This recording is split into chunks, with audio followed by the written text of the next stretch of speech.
السلام علیکم زما د لالونو ګرانو کتونکو او عزتمندو لیدونکو په ډیره موده پس د نن خبرې سره حاضر یو. د نن خبره کې د پښتنو د نن وخت چې کوم صورتحال دی نو په دې باندې برق صاحب خبرې اترې کوي. نو برق صاحب راځو خپلې سلسلې په لږه وځنډېده، خو څه پکې روژه وه څه پکې ګرمي ده. نو بسم الله ووایي چې سلسله کم ده کې پاتې شوي وه د هغه من نه شروع کړئ. بسم الله الرحمن الرحیم.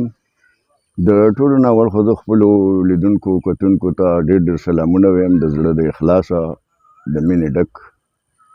الله تعالی دې ټول ښاد آباد او خوشحال لري. خبرې خو به کېږي، خبرې ژوند سره تړلي خبرې دي. نو وړاندې مونږ خبره زما تر دغه راوستې وه پورې اشرافیه او عوامیه. دا خبره ما کړې وه چې په دې انساني نسل کې هسې خو ډېرې طبقې مبقې جوړېږي، مذهبي مو قومي مو پیشمګره نه و دغه او سور او سپین وغیره وغیره، خو مستقلې تقسیم چې دی نو هغه د اشرافیې او د عوامیې دی. یو هغه چې 15% ده حکومت هم کوي، ټول دولتونه هم په لاس کې دي او هر وسایل باندې هم قبضه ده، او بل هغه چې 15% دي ګټل هم کوي، جوړول هم کوي، پیدا کول هم کوي، کرکیل هم کوي، دغه کوي، هر څه را پیدا کوي. خو دا 15% بیکاره طبقه چې ده دا ته په مختلفو بانو او طریقو باندې دومره څه راکاږي، دلته ټیکس دی، دلته ګراني ده، دلته دغه دی، دلته تجارت دی وغیره وغیره. نو هغه چې هغه غریبانانو سره د هغه دغه خبره یو وخت روټۍ هم نه پاتې کېږي. نن سبا تاسو به ګورئ چې زمیندار چې د هر څه بنیاد دی، د دنیا د تمام دولتونو او هیرې جواهرات او لوټونو او کرنسۍ برنسۍ بل خوا روټۍ بل خوا، که د دغه ټولو ساینسدانو په خېټه کې روټۍ نه وي نو دی هېڅ هم نشي کولی. دا لوی لوی حکمرانان، دا لوی لوی جرنیلان، دا لوی لوی دغه روټۍ چې ده نو دا بنیادي شی دی، او روټۍ یو زمیندار پیدا کوي. دا خړ پړ زمیندار چې موږ ورته د ځمکې اصلي ویلی شي، خو هغه روټۍ چې کوم پیدا کوي هغه نن سبا دومره په بد حال کړی شوی دی د دې ټیکسونو د لاسه، د دې نرخونو د لاسه، د دې انتظاماتو د لاسه، او ټول د حکومت په مرسته د اخراجات دومره دي، دی دومره بېوسه دی چې دی که کرل کوي نو هم به د بل په خوښه راوړي.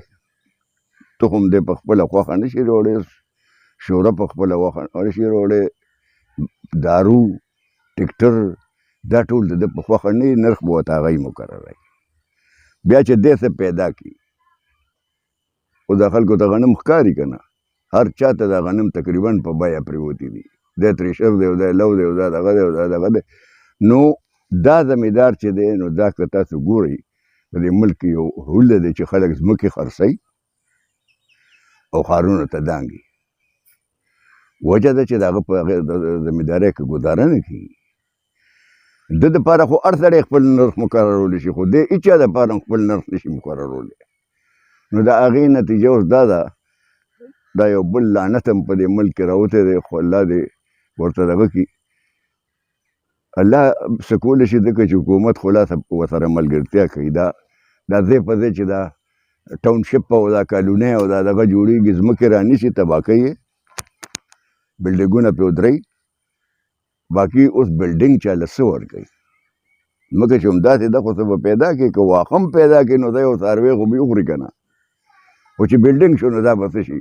او په دې ملک کې څوک بې کوره موجود دی؟ هېڅوک هم بې کوره نشته، خو بس هغه د جیداد یو د تجارت یو دغه کنسټرکشن او پراپرټي او پراپرټي. نو هغې نتیجه دا ده چې زمیندار غریب چې کوم دی نو دا ورځ را روانه ده. بلکې زما خو دا خیال ده چې کیدای شي چې راغلي هم ده، ځکه چې پاکستان کې یو شی هم خپل دومره نه پیدا کېږي چې هغه پوره شي. دی حالانکه په نوم باندې زرعي ملک دی، نو زرعي ملک له پکار دی چې دا د زراعت څیزونه خو خپل پیدا کوي، نه د غنم پوره ځان له پیدا کولی شي، دی نه ټماټر پوره ځان له پیدا کولی شي، نه د الوګان نه سبزي نه څه نه څه نه څه، د هر څه ته دی محتاج دی. د هغې وجه ده غلطې پالیسۍ او د هغې وجه ده دغه اشرافیه چې ما یاد کړه 15% دغه 15% اشرافیه چې ده د دې ډېر زیات اړخونه دي، ډېر زیات اړخونه دي، ځکه چې حکومت هم دی جوړوي. تاسو به دا سیاست کې دا سلیکټډ او امپورټډ او ایکسپورټډ دا قسم نومونه اورئ. سلیکټډ دي د پخوا نه، په دې سلیکشن کې سلیکشن شوی دی چې کروڑپتی به الیکشن ته ودرېدی شي، عام سړی نه شي ودرېدی. دا سلیکشن شوی دی چې د اشرافیې والا ودرېدی شي، خان، نواب، تاجر، دغه عام سړی خو ته نه شي ودرېدی که نه. نو طبقه خو سلیکټ شوې ده چې دغه 15% طبقه چې کومه ده دغې نه به وي، خپلو کې ویاړئ راړئ، عام سړي ته خو نه راځي. نو دغه طبقه چې کومه ده هغه پالیسۍ هم جوړوي، هغه نرخونه هم مقرروي، هغه خپل دغه هم کوي، هغه دې ته نه ګوري. دا اوس خلک وایي دا د ګراني نشته، ګراني بالکل نشته، خو ګراني هله شي چې په یو ځای کې 10 روټۍ پرتې وي او 3 کسان ترېنه 2 به وخوري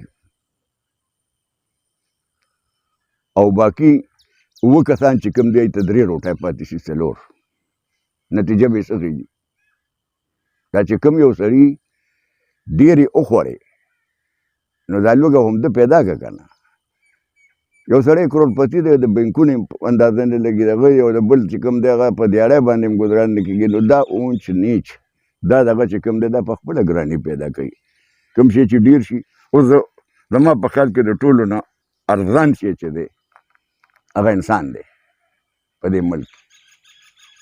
انسان چې دی د هېڅ چېرته قدر نشته، قدر بیلو چې د له نوکري پیدا کېدی دی. زه کله نه کله دا هم سوچ کوم چې دا دومره سکولونه، انګلیش سکولونه، دیني سکولونه، سرکاري سکولونه، دا ټول چې کوم دي هر کال په زرګونو لکونو خلک تعلیم یافته کوي، بالی تعلیم او اعلی تعلیم. د دې مارکیټ کوم دی؟ دا تعلیم چې دی وکړي، په دې خبره کوو چې د حکومت فرایض څه دي، هغه به بیا لږ وروسته کوو. چې د دې تعلیم نه بیا مطلب څه چې ته وله ځای نه شي ورکولی. د دې نه خو هغه ښه ده چې هغه چایلډ لیبر وکړي، چې ته مصري خو به شي که نه. نو هر کال د سکولونو نه، کالجونو نه، دغه نه په زرګونو لکونو بېروزګاره پیدا کېږي. دا به چېرته دي چې تنګ شي؟ خامخا به جرایمو ته راځي، خامخا به داسې لارو ته ځي چې هغه د معاشرې دپاره ښې نه، ځکه چې په جایزه والا ته دغه نه شي ورکولی، نه به څه کوي؟ نو دا ټول سیسټم چې دی دا د 15% اشرافیې خراب کړی دی. هر څه اوس هم تاسو ورشئ چېرته په قابلتوب باندې به چاته نوکري نه میلاوېږي. دغه 15% اشرافیه ممبرانو وزیرانو که څوک وغواړي خو ویلی به شي، کنې نه میلاوېږي. نو دغه 15% اشرافیه چې دی د دې ذکر به کوو. دا د ژوند بنیاد دی، بلکې د ژوند د تمامو خرابو جرړه دغه 15% اشرافیه ده چې کوي ټک نه او خوري هر څه، راکاږي هر څه، ورکوي هېڅ نه، صرف خبرې خرڅوي. نو د دغه باندې یوه خبره زموږ روانه وي، دا چې کله وپېژندلی شوه نو هر شی به وپېژندلی شي. ډېره مننه مرګ صاحب. واقع ده چې ځینې خبرې داسې وي چې هغه د سړي په هغه لاشعور کې پرتې وي، خو موږ یې راایستلی نه شو. د ببر صاحب کې دا کمال دی چې هغه خبرې منځ ته راوړي، میدان ته یې راوغورځوي چې هغه د ډېرو خلکو په زړونو کې چېرې دا قسمه خبره خو په کار وه. بر صاحب چې نن کومې خبرې وکړې او بیا د پښتنو خصوصا د سلسله خو د پښتنو په اصل نسل به او بیا د پښتنو د نن صورتحال باندې وه. نو په دې کې به مختلفې برخې راځي، مختلفې لړۍ به راځي، دغه شان ښکلې سلسلې به راځي. تاسو به ګورئ او خپل کامنټس او خپل نظر نه مونږ ارومرو خبروئ. د لالونو دا چینل چې کوم دی نو د پښتو چینل دی، ستاسو خپل چینل دی. نه یوازې دا چې په خپله وګورئ، نورو ملګرو سره هم دغه لینکونه شیر کړئ. نو تر بلې خپرونې د کیمرمین حاجي ګوهرلي سره اجازه غواړو. د الله په امان.